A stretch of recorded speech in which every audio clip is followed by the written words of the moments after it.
Hello, my friends. Welcome to the next episode of the Nourish and Strengthen podcast.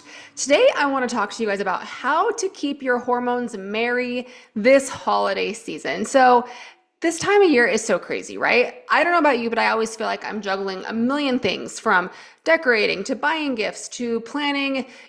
I have a note in my phone that's like what I'm getting everybody for Christmas, what food I'm bringing to the Thanksgiving, the Christmas, the holiday parties, everything.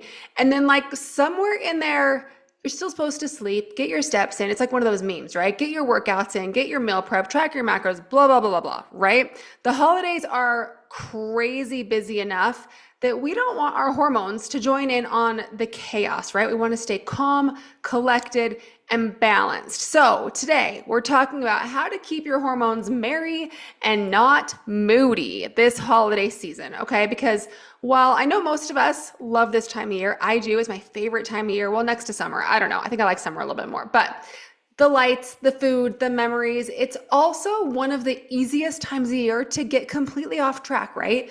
Between the stress of everything that's going on, between the sugar, between the lack of sleep, all of the crazy busyness of our lives, our hormones can go a little crazy. So don't worry, I got you. Today I'm going to be breaking down the 3 biggest hormones that can get out of whack during the holiday season. And I'm going to give you simple and realistic ways to keep them merry and not moody without missing out on the fun. Okay, so the first one is the stress one. We're going to talk about cortisol. Okay, so cortisol, it can get a bad rap sometimes, but guys, cortisol is not evil. It's actually super, super needed. And when you don't have cortisol, that's an even worse condition than high cortisol. It is, okay? Our cortisol can get chronically high. And once it's been chronically high for so long, it will bottom out. And that's even harder to recover from, okay? So we need cortisol. It helps us wake up in the morning. It helps us stay alert throughout the day. It helps us handle those short bursts of stress when oh my gosh, someone needs us, someone calls, there's someone at the door, there's so much going on. Cortisol and adrenaline are what get us through those moments, okay? The problem can come when it stays high all the time, okay? And during the holidays, that can be kind of common, right? So between last minute gift giving, maybe you have some family drama, maybe there's some travel, maybe there's some late nights. And as moms, we're trying to make all of this so magical for our kids, right? And so we end up running on adrenaline and caffeine, if we're being honest, right? And that's going to make things worse for your cortisol. So when cortisol stays elevated, you're going to notice more belly fat. You're going to notice more cravings. You're going to notice worsened sleep and that wired but tired feeling where it's like you can't wind down, but you also can't really focus. You know what I mean? Sound familiar? So I've had years where I was so stressed out trying to make the holidays as perfect as I can.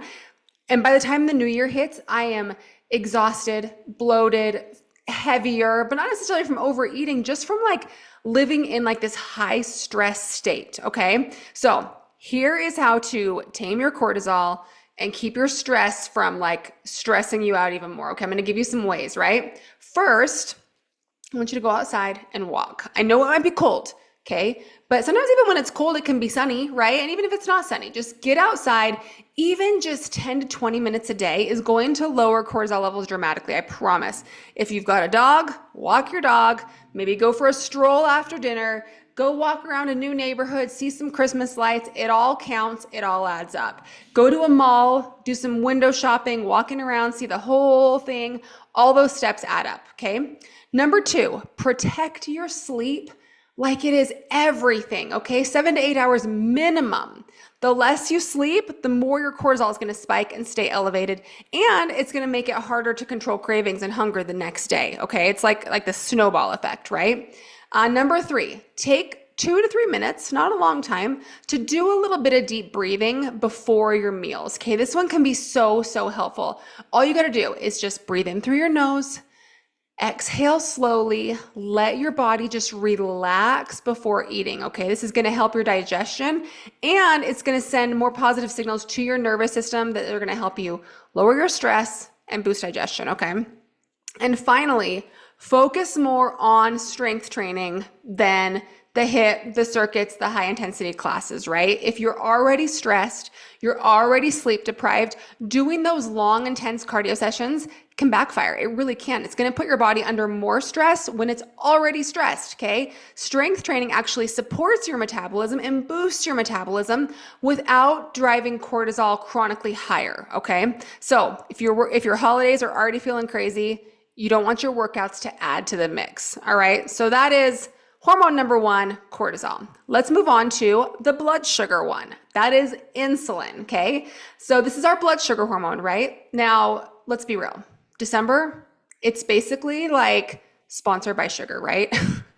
Between the cookies, the hot cocoa, if you take cocktails, holiday dinners, the neighbor gifts, it's all like a blood sugar heyday roller coaster, right?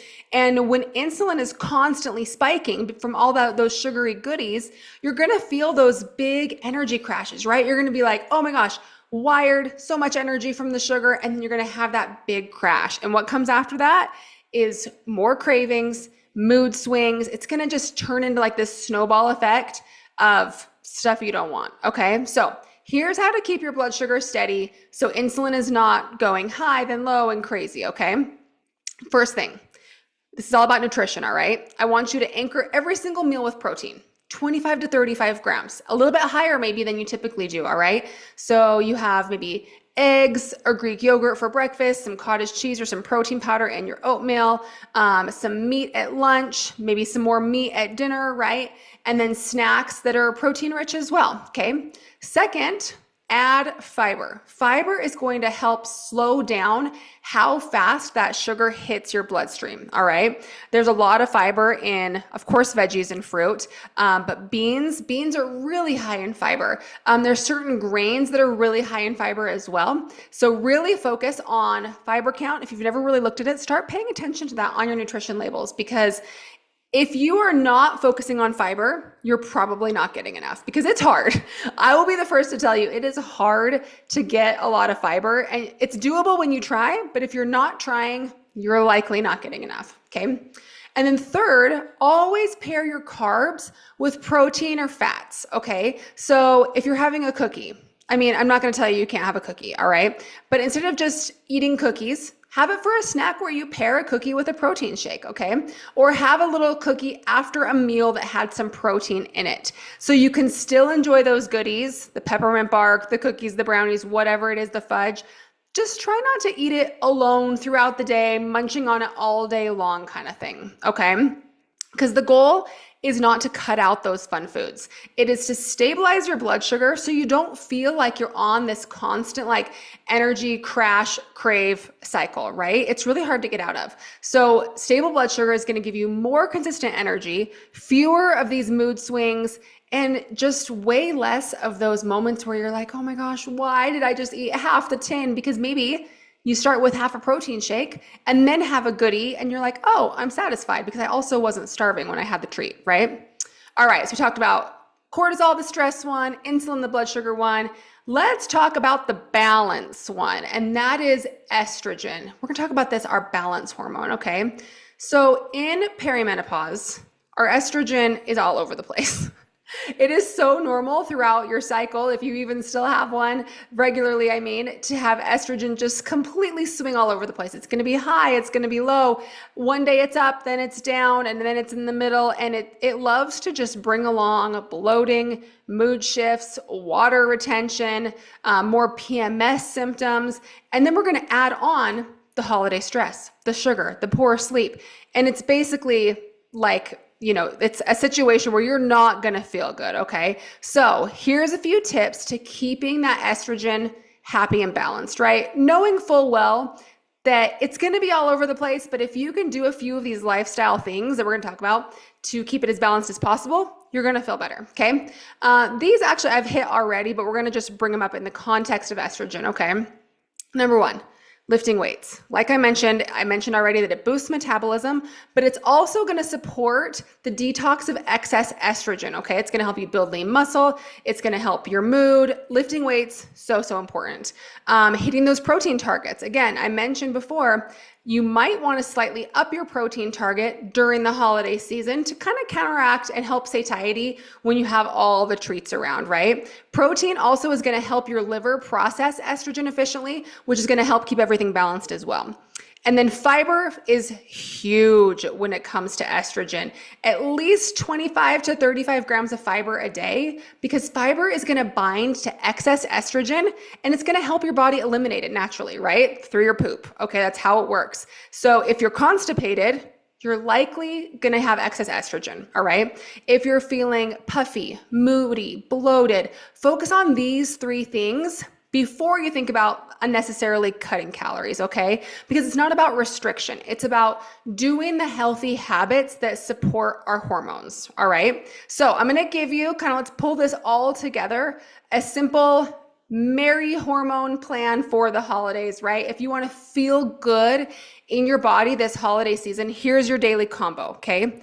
Protein at every meal, walks and strength training, fiber and hydration. I didn't really touch on that too much, but so important. A real bedtime, turning off screens 30 to 60 minutes before bed, a set bedtime where you're focusing on getting enough sleep, and add in, sprinkle on top a few deep breaths in through your nose, out through your mouth, anytime you're feeling overwhelmed, okay? Keep it simple.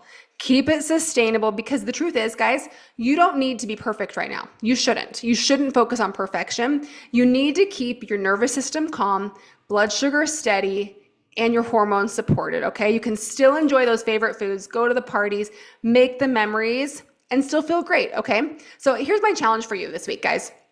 I want you to pick one of those 3 hormones, cortisol, insulin, or estrogen, and choose one way to support it each day, because these small habits, they compound faster than you think. And by the time January rolls around, you don't need to say, oh, I've got to go on some detox or some super aggressive diet or anything. You can say, wow, I actually feel awesome because I didn't completely throw my health out the window through the whole holiday season. All right, guys. So hopefully this episode resonated with you. If so, share it with a friend who's also trying to stay balanced this holiday season. And I will talk to you guys next week.